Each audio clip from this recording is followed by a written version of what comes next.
வணக்க மக்களே.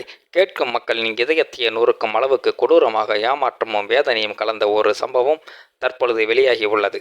பிரபல கட்டிட தொழிலதிபரின் மகனான கேதன் மற்றும் பூனாவைச் சேர்ந்த முன்னணி மசாலா தொழிலதிபரின் மகளான சியா ஆகியோரின் நிச்சயதார்த்தம் சமீபத்தில் தான் நடைபெற்று இருந்தது. வரும் நவம்பரில் ஜோத்பூரில் அரண்மனையில் பிரம்மாண்டமாக திருமணம் நடத்த திட்டமிட்டு இருந்த நிலையில் அவர்களின் அனைத்து கனவுகளும் ஒரே நொடியில் சிதறி போயின. சியாவின் பிறந்த நாளை முன்னிட்டு கேதன் தனது நண்பர்களுடன் இரும்பு கோட்டைக்கு ஒரு சிறிய சுற்றுலா சென்றிருந்தனர். அப்பொழுது எதிர்பாராத விதமாக கோட்டையில் உயரத்தில் இருந்து கீழே விழுந்து கேதன் உயிரிழந்தார்.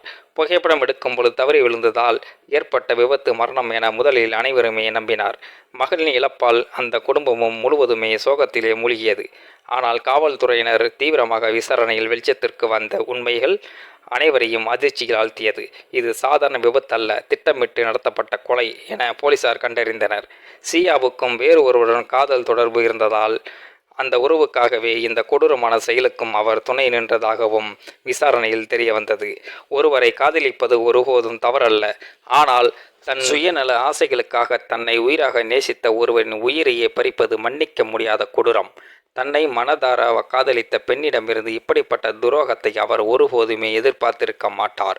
அந்த இளைஞரின் வாழ்க்கை இவ்வாறே சோகமாக முடிவடைந்தது உண்மையிலேயே வேதனைக்குரியது. மக்கள், இந்த மாதிரியான அதிசய சம்பவத்தை பற்றி நீங்கள் என்ன நினைக்கிறீங்க அப்படிங்கிறத மறக்காமல் உங்களோட கருத்துக்களை கமெண்ட் பாக்ஸில் சொல்லிடுங்க. முடிந்த அளவுக்கு இந்த வீடியோவை மற்றவங்களுக்கும் ஷேர் பண்ணுங்கள். கூடவே நம்ம சேனலையும் சப்ஸ்கிரைப் பண்ணி விட்டுருங்க. தேங்க்யூ ஃபார் வாட்சிங். இது போன்ற செய்திகளை உடனுக்குடன் நீங்கள் தெரிந்து கொள்ள மறக்காமல் எங்களுடைய சேனலை சப்ஸ்கிரைப் செய்யவும், கூடவே பக்கத்தில் வரும் பெல் ஐக்கானையும் கிளிக் செய்யவும் மக்களை.